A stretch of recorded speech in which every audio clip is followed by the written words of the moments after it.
L-erba' filgħodu fit-tmiem attività fħallu għall-Prim Ministru Lorenz Gonzi kien mistoqsi dwar il-każ tal-għoti tal-commissions għax-xiri taż-żejt mill-Enemalta.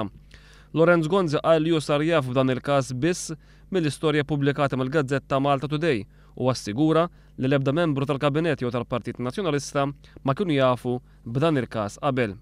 Meta sirt taf l-ewwel darba b'din il-kwistjoni jekk hux bl-artiklu tal-Malta Today jew le. U tieni punt dwar dan. Wara li sirt taf inti, ġew fuqek xi membri tal-Partit Nazzjonalista jew xi membri tal-Grupp Parlamentari u Ministri li qalulek li huma kienu jafu b'dan qabel ma ħarġet fuq il-Malta Today?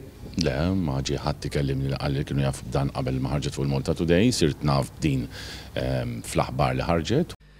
Mistoqsi jekk għax sema xi allegazzjonijiet ta' korruzzjoni li fihom issemma Frank Sammut wieġeb illi dak li qed joħroġ issa għali huwa kollu ġdid. Ma jidhirlix nitkellem minn memorja imma fuq kwistjonijiet li għandhom x'jaqsmu mal-MOBC u dawn huma pjuttost affarijiet li l-ewwel darba li qed nismagħhom. One News taqsad il-Prim Ministru għaliex gvern imexxi minnu baqa' ma daħħalx il-liġi tal-whistleblower minkejja illi sentejn u nofs ilu ressaq l-ewwel qari ta' din il-liġi quddiem il-Parlament illi iżda mbagħad tħallit fuq l-ixkaffa.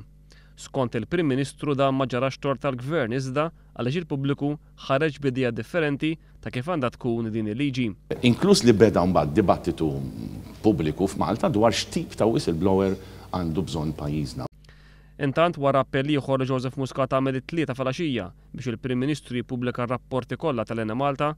L-erba' filgħodu il-Prim Ministru irraġa' pubblika rapport ieħor.